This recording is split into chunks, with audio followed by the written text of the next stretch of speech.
Om Purnamadaha Purnamidam Purnat Purnamudachyate Purnasya Purnamadaya Purnamevavashishyate. Om Shanti Shanti Shanti. Om Brahmanandam Param Sukhadam Kevalam Jnana Murtim Dvandvatitam Gagana Sadrisham Tattvamasya Lakshyam Ekam Nityam Vimalamachalam Sarvadhi Sakshi Bhutam Bhavatitam Triguna-rahitam Sadgurum Tam Namami. Om. Adorations to Sadguru, who is Brahman, the giver of supreme bliss, embodiment of pure consciousness, one without a second, vast as the ether, infinite, eternal, beyond the three gunas and their modifications, the supreme preceptor. Yoga Vasishtha Vairagya Prakarana, section 17 continues. The topic is the best topic. This Krishna. You get rid of Krishna, you have Krishna. Krishna is craving. And one just reiterate certain point. When you study your mind with yogic insight, yogic psychology, from unconscious state of your mind, there emerges vasanas, subtle desires. Think of a farm. Seeds that are deeply buried, they will germinate later. After the forest gets fire and gets completely renewed. So it takes their own time. But some seeds are close to sprouting. They are called vasanas. So in your unconscious, there are two layers. Deep-rooted samskaras, you don't worry, because they will give you worry later. In next birth. And you have time enough. If you attain enlightenment, they will vanish. Vasanas are seeds that are going to sprout. They are actually soaked already, just a matter of sprouting. And as vasanas begin to sprout, vrittis develop in your conscious mind. Little vrittis, little ideas. Little idea, should I meditate? I've heard in this satsanga meditation is wonderful. Little idea comes. Oh no, I have to go to deal with my office and have so many works to do. I'll do it tomorrow. So a little thought wave that came, you crushed it. On the other hand, you can go another way. Little thought wave came. I have heard how wonderful, beneficial it is to sit in meditation and recite divine name. And led by that type of thinking, you go into the practice. Now your vrittis, which were just little waves and little sprouts, they begin to grow up. And they take the shape of plants with shoots and branches and all that. If it is moving in a positive way, then it's called aspiration, mumukshutva, thirst for attaining enlightenment. And that thirst is wonderful. But if it is negative, a vritti comes, vritti of jealousy, and then your mind is in a position to say to the vritti or to smash the vritti. No more. I'm going to follow the divine path. I want to be miserable people with negative mind. You can crush the vritti. On the other hand, he comes and says, oh, you reminded me.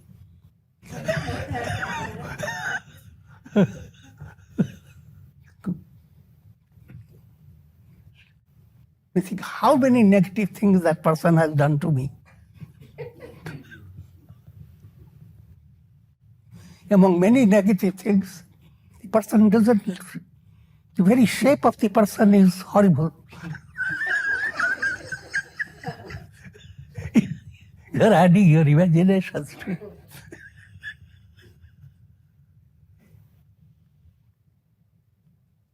Now that vritti becomes strong, it takes the shape of desire, that you must pursue your desire. And as you begin to plan for pursuing your desire, your imagination goes on fanning your inner inclination to do bad. So it takes the shape of Krishna. I cannot rest until I finish. I have no rest. So Krishna, now you have come to that stage. If someone were to tell you at this time, get back, be peaceful.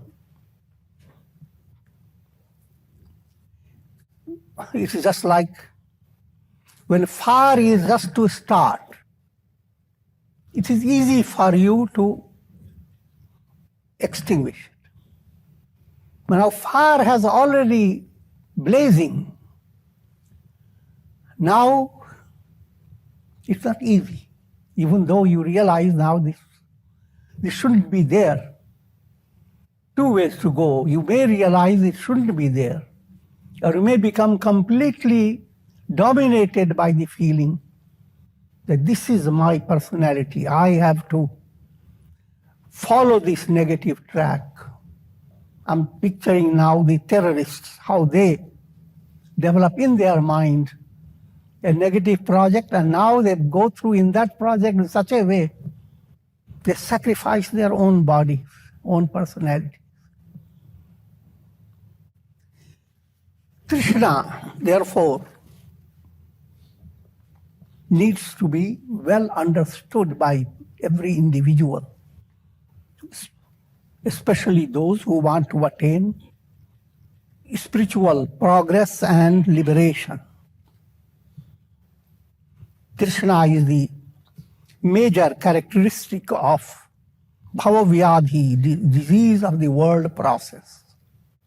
36th verse in this.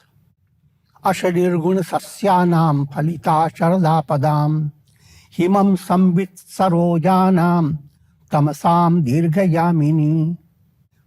Krishna is like a thunderbolt for the paddy field of your virtues. Now enjoy the literature about it. All the good qualities you develop over a long time.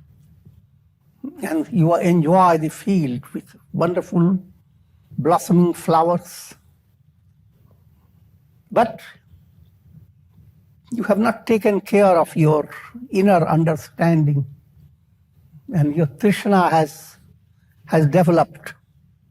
That Trishna suddenly comes like a lightning flash, crashes over your paddy field. And within a short duration, the whole field is out. For the cloud of miseries to stay in this sky, space of your heart, Krishna is wintry season. During winter, Yoga Vastra is written in India, so therefore it's in Indian atmosphere. The winter season has less of rains, but gathering of clouds. Clouds go on presenting themselves in the sky. And so, Krishna gathers adversities, gathers all those points needed for keeping your mind sunk in grief. That's in brief.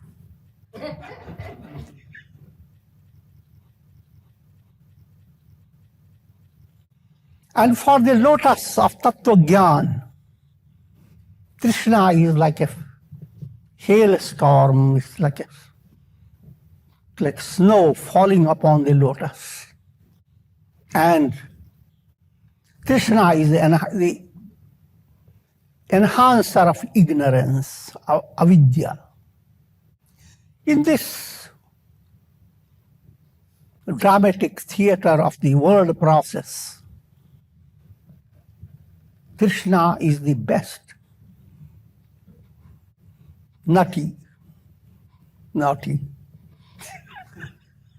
with best actress.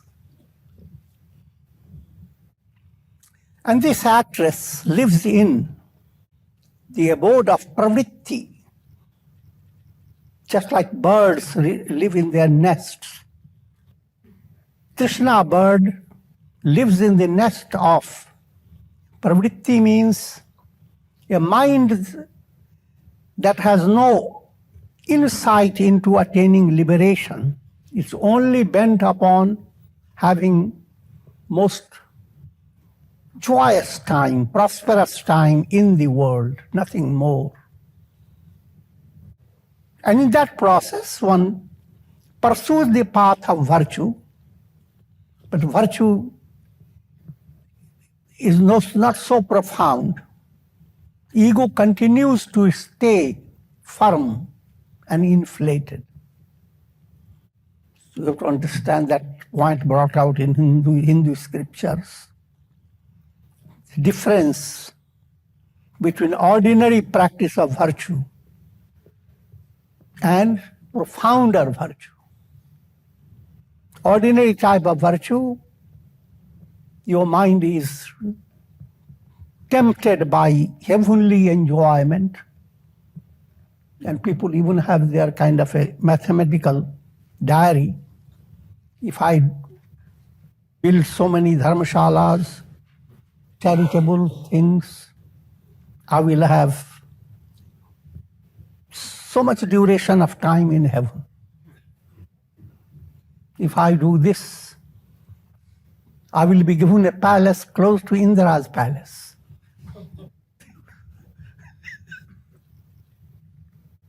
There's so many descriptions are there. And there are many astrologers who take great advantage of this big field. That type of mental concept does not eliminate Krishna. Because heaven is not your goal. I'm not talking about the highest heaven. Talking about virtue that gives you celestial joy and astral pleasure for a short duration. And when your good karmas have been exhausted, you go back into the world. And as long as heaven is open for you, also understand hell is also open for you.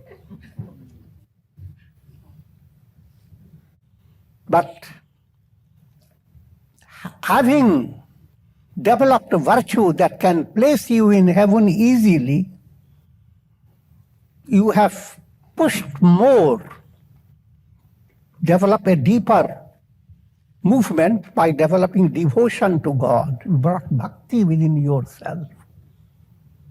And as virtue advances, you become humbler and humbler. Then this is called real virtue. If virtue advances and you become more and more egotistic, who is like me? I haven't spoken with anger for a whole month. I'm joking. So, as long as you are deluded by bhoga, enjoyments, you are gripped by Trishna. Trishna is the source, that's the disease. As I had started from the chitta, samskaras, vasanas, there come vrittis, thought waves. Thought waves turn into desires, and desires lead you to Trishna, craving. Craving drives you to different type of activities. Unwittingly, you don't really have intended to do that much, but craving allows you to do that. Led by those karmas, you experience pleasure and pain. One day may be a day of bright day, another day, miserable day. But all these samskaras that you have day by day, they go into the mathematics of your karmic process. Some of them will go into your samskaras, deep impressions, and they won't bother you. They just stay there for waiting for proper opportunity, if not in this birth, next birth. Some samskaras have their own calculation,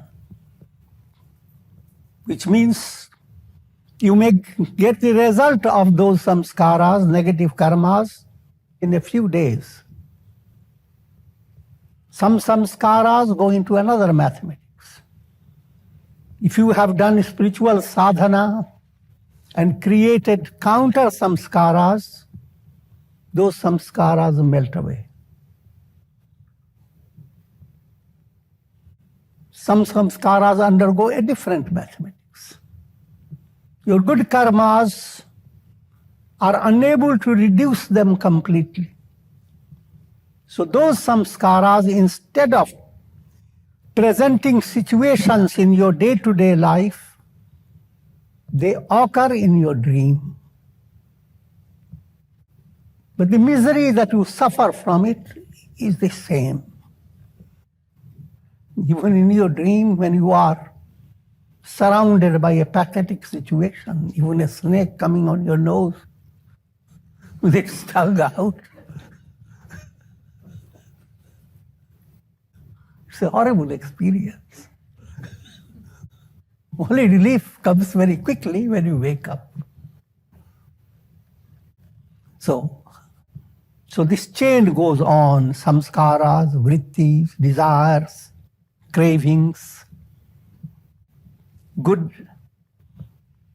virtue and vice, karmas, good and bad, and experiences of pleasure and pain, and they all filter down into samskaras. Whole chain continues. Trishna is like waves in the ocean of your practical reality. Practical world is like an ocean. And every little thing creates a little wave of Trishna if mind is not enlightened. Trishna is also like a herd of elephants. Elephants that are mad. What type of elephants? Moha, deluded vision, expresses itself like a whole band of elephants. Not normal elephants. They create a grosser sight, but they're all mad. Craving is described as a pathway in the sky. The pathway in the sky, when clouds have gathered, the path becomes obstructed. But when Vivek, the rays of Vivek enter that cloud, you see the path, implying you begin to expand. So therefore, what Rama is trying to say, that the remedy for Trishna is developing Viveka Buddhi, intuitive knowledge. Trishna is compared to dark night. Dark night presents itself as sport of nishacharas, which means dark forces. They dominate the night. Simple point to understand. If you are going into any place through a dark forest, the forest presents itself with so many dark, fearful shapes and sizes and sounds. And that's the predicament of a person who is dominated by Trishna. And you are dominated by Trishna until Viveka Buddhi develops, intuitive vision develops, giving you security on the path of bhakti leading to mukti, liberation. But if you don't have that stage of bhakti, devotion to God, this world is like a dark forest, the forest in the night of ignorance. And human being is constantly afflicted by so many dark shadows.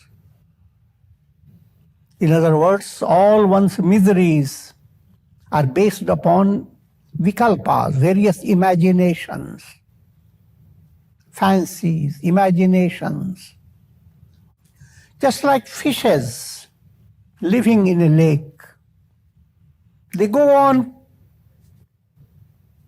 eating, devouring everything that comes before them. Leaves, grass, pieces of wood, sometimes even pebbles.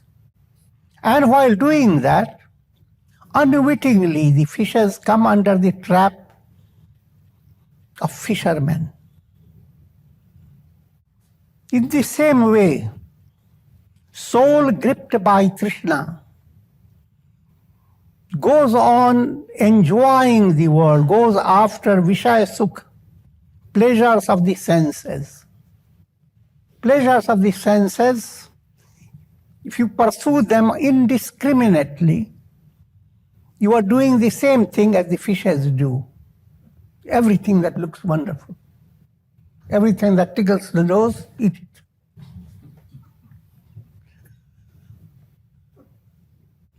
But then you come under the trap of death.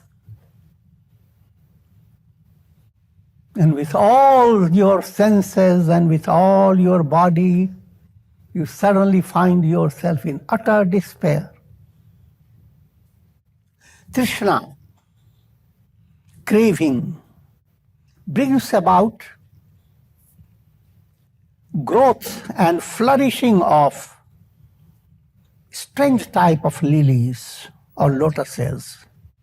Strange means these are the diseases. Disease, suffering, and all the impurities, kama, krodha, lobha, moha. These are like little lotuses. And here the simile is given just like the rays of the sun bring the lotuses to bloom. Trishna acts as a negative type of sun that allows these impurities that are like bud stage, they begin to blossom.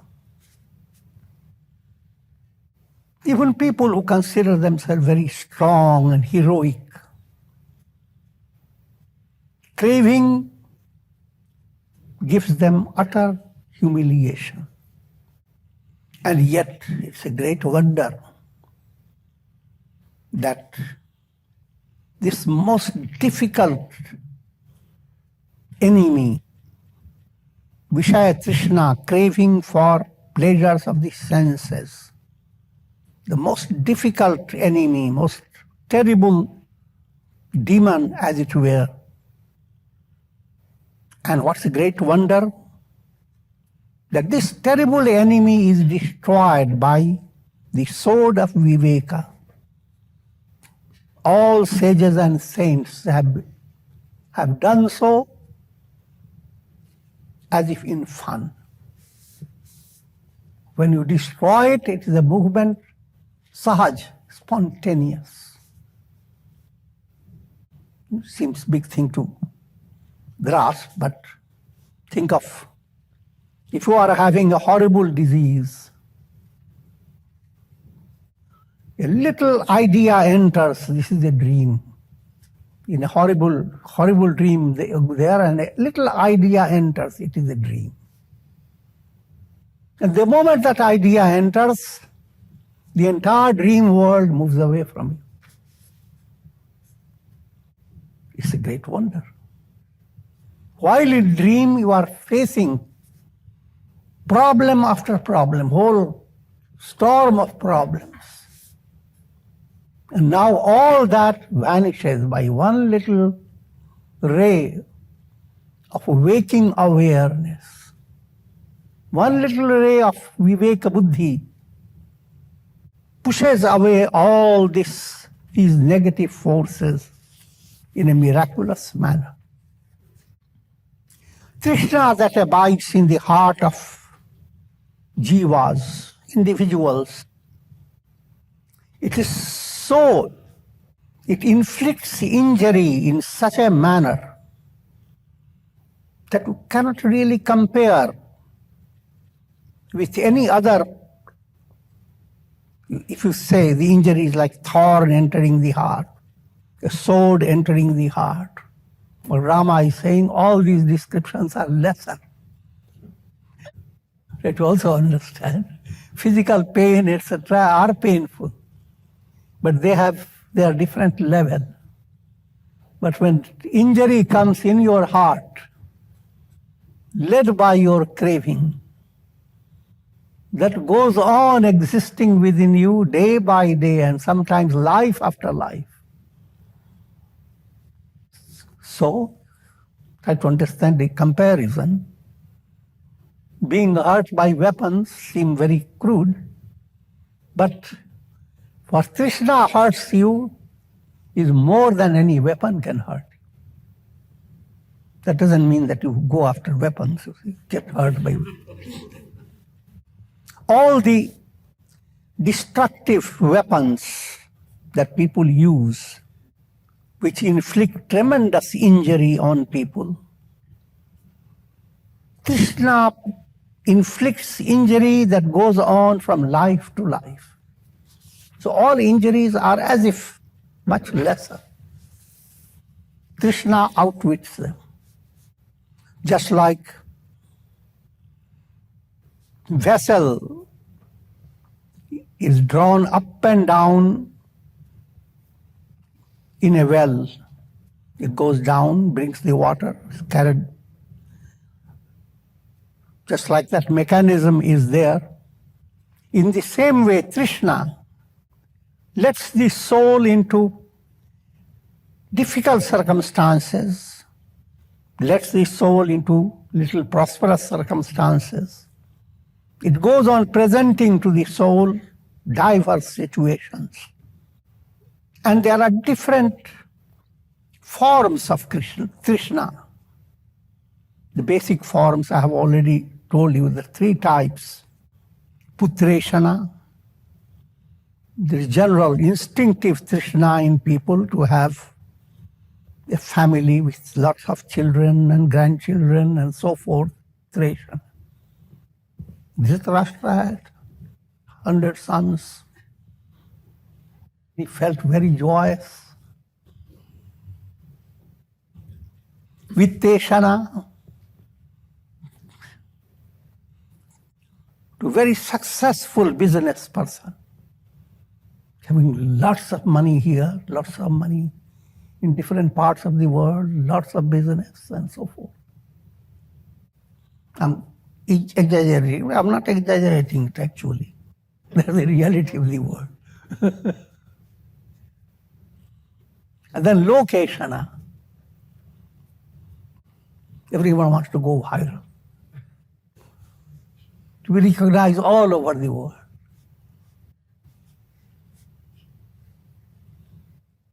It's led by Krishna. Everyone develops lots of expectations. Expectation after expectation. You must understand, everything has its own context. If you are doing a certain project and you have an expectation how the project should move, that's perfectly in order. But when your very project is led by ignorance, it is not a real project, but is just meant to satisfy your ego, then in that process, you have your expectations. And in the pursuit of your expectations, you develop intense greed. Thieves, when they go on stealing, no matter how much they have stolen, become more inspired to steal. Now entering to the next section, 18th section. And now Sri Rama turns his attention to body. That you have to be careful.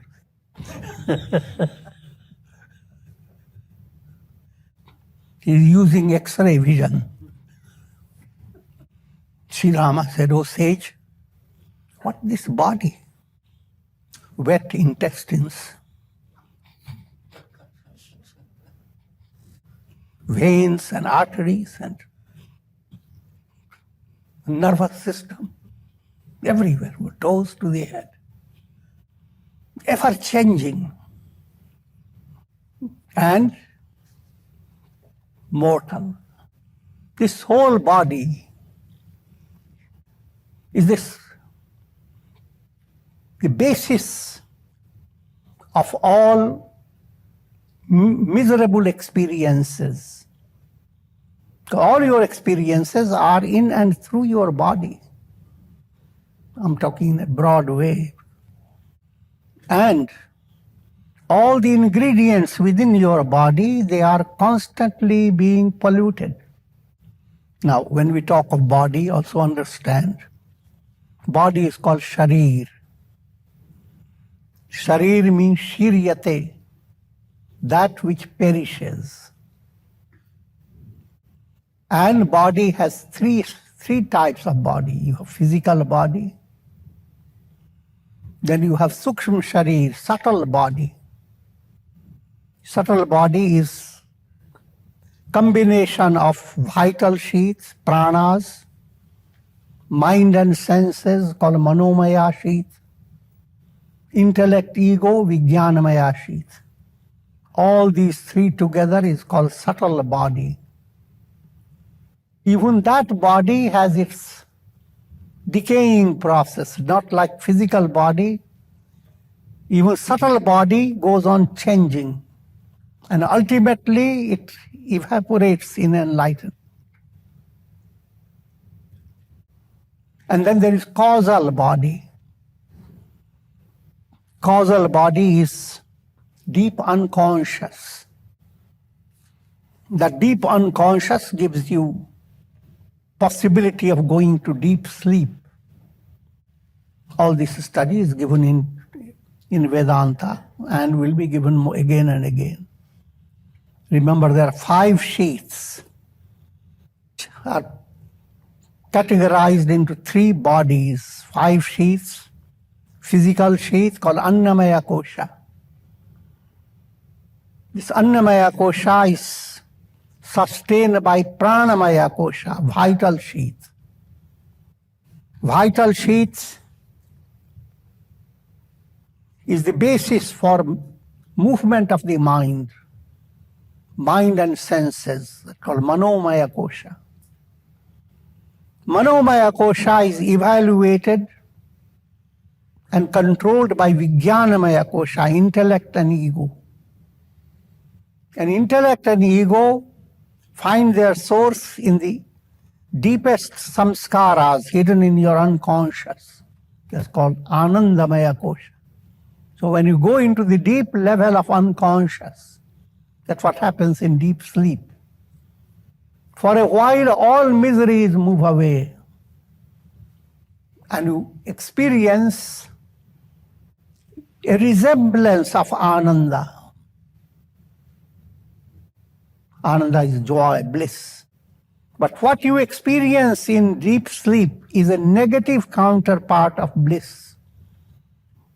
Same you experience by samadhi and your spiritual movement in a positive way.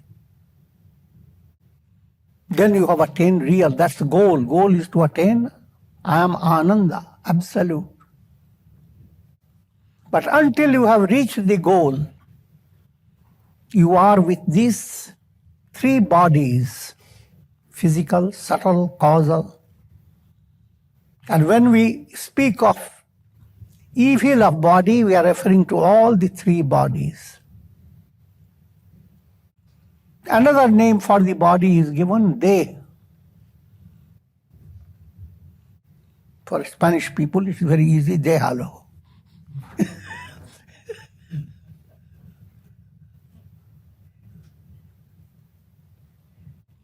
Dahiyate. Body that is constantly on fire. And that's science. If it is not on fire, you will be in trouble. You have to have certain temperature. Physical body has its own metabolic process, constantly burning up of cells, being thrown out, new cells being formed. That's Dahiyate process. Your subtle body has more of that fire. Your worries and anxieties, they consume a lot of your energy. The deep unconscious holds the very source of fire. It keeps ignorance, which expresses itself in all forms of miseries. Those who are ignorant, they consider themselves there as bodies. And of course, that dominates human practical reality. Those who have developed sensitivity for spiritual advancement, they consider the body as a great gift of God, to be utilized for attaining liberation. Possessing human body is a tremendous opportunity. Manushyatvam, Mamukshutvam, Mahapurushamshaya. Three great opportunities come. As if you are born as a human being, Manushyatvam, that itself is a great blessing. Mumukshutvam, having developed your human personality, if you come to a level of real health, spiritual health, then you develop eagerness and a deep aspiration. Let me attain the goal, utilizing this body. So that's called mumukshutvam. And when you develop this type of aspiration, Mahapurush Samshaya, then you begin to be drawn to someone who can guide you in a right way. Authentic personalities, people who have attained enlightenment, who are linked to source of Upanishads, Vedas. So, the two ways of looking at the body. If your mind is focused on worldly pleasures, then the body for you is just flesh, blood and bones. But if you are moving towards attaining enlightenment, the body becomes a basis. And you can view the body as a great temple. Every part of your body is a work of God. Even temples can't compare with their inert stones and walls. They can't compare with human body and with all its potentiality of thinking, understanding, and becoming enlightened. Now Sri Rama continues to paint ugly picture. Body is like a tree, a miserable tree. Both arms are branches. Shoulders are the trunk. Eyes are the hollows in the tree. And head is a coconut. Coca-Cola.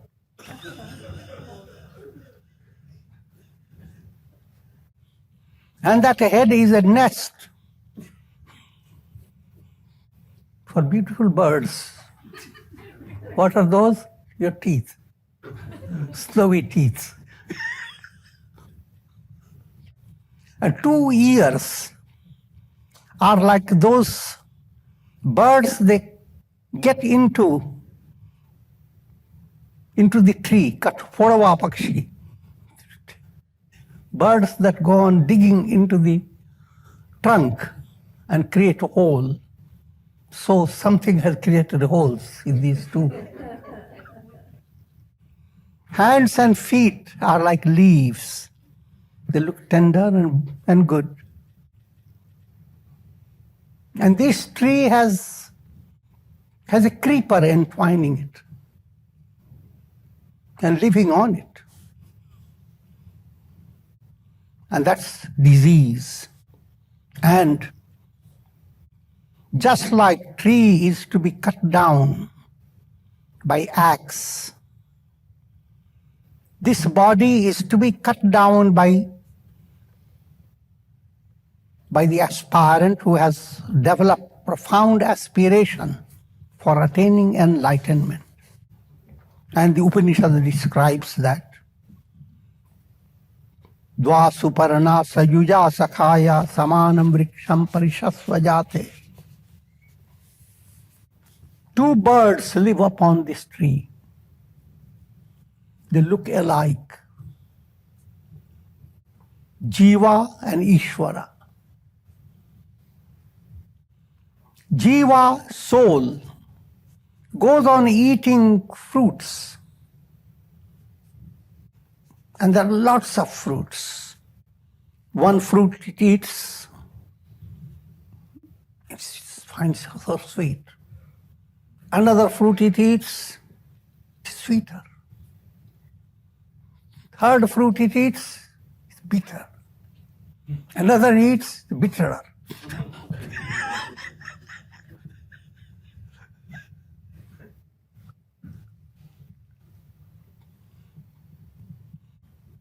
And it has no limitation with digestion, no digestion problem. So it continues. And it's so distracted by so many fruits. There comes a time when it begins to look up. Sees this, there is a bird exactly like it. And that bird is peaceful.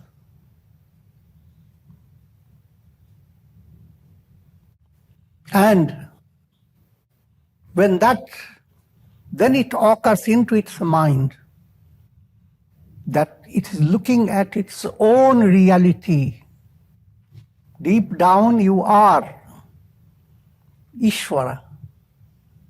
In the state of ignorance, there are 2 aspects, Jiva involved in enjoying and going after lots of fruits of karmas. When you become tired and develop vairagya towards all these fruits, you find all the time God is with you, not far. And you are surprised, there is someone within me who is completely calm. The more surprised that someone is myself.